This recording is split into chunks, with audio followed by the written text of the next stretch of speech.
Hi everyone, this is Lloyd from Class to Class, and today we're going to take a look at how you can upload students into your rosters, into your collaboration room using a CSV file. So the first thing you'll do, go ahead and start at your dashboard, and then select the collaboration that you'd like to go into. We'll go ahead and select this one, which is built out with some lessons and activities and connected instructors, and I even have a couple of rosters. I'm going to go ahead and add a roster here by creating a new roster. And I'll put that roster title roster number 3, and then we'll go ahead and create it. And as we saw before, there's a couple of different ways that we can go ahead and upload students into that roster. We can, request a student registration code, a key code, and email that to them. Or we can go ahead and add them just like this through email. We can do it manually through individual emails, right?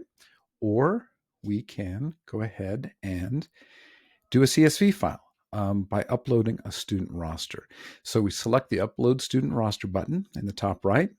Then we go into the Download Roster Template.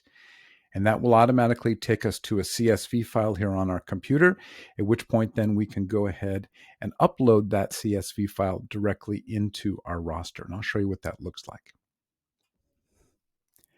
Here we will choose the file, and we'll go into our options and select the file. And then we'll see that it already has some names populated. We will go ahead and send those invites.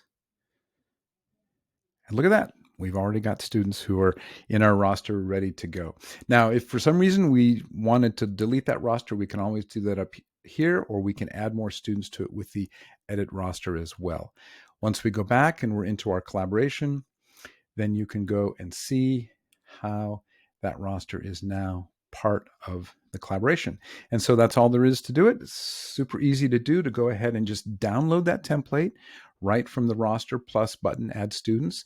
Go ahead and add in your student emails into that CSV file. It's just an Excel file. Then go ahead and upload it right back into your roster and you're set to go. So good luck, and let us know if you have any questions. Take care.